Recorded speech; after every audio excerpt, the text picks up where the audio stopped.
can see in Berlin that it's certainly working.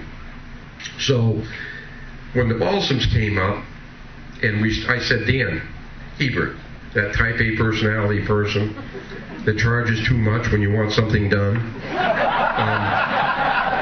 And God, I think he hung up on me a week ago because I thought his prices were too high, and I'm his partner. Can you imagine that? I still love him.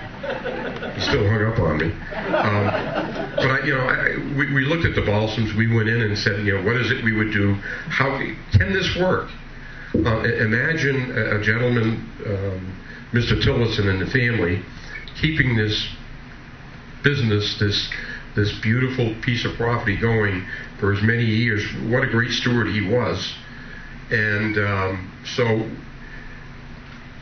you're left with Dan Hebert and Dan Dagesse. I mean, we know about as much as the hotel business as I know about the plumbing business, and as Danny knows about the car business.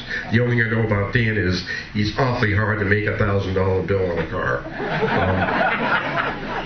So I got to beat him up. So I said, Danny, be careful what we wish for. And I said, it's not all that bad beating the last one at bat. That means there's no other batters. If we strike out, we can't do all that bad. So we saw one. He called me up and I said, Danny, there's going to be 1 million people at bat here. You got to sit back. Our whole goal was to make the Balsams better than what it was, bring back those 300 jobs, and be profitable at the end of the day. And so that isn't that easy when you're looking at a whole, buying the Balsams. They say, oh, geez, you stole it. We stole it, all right. We stole it, and it's cost us $500,000 so far to steal it, besides what we paid for. And the clock keeps ticking. He keeps calling me up and saying, we sold, 5 loads of sawdust to some. The problem was they were buying it by the ton. Jesus, that was great, until they figured that there was a lot of water in the sawdust, right? And then they start buying our sawdust. Hopefully they'll come back when things dry out. So we're sitting there, and Dan says, well, here's what we've got to do. And if you've ever dealt or done business with Dan Hebert, it's expensive. And I said, Dan, if we're going to be partners, you got to do this with something called cost.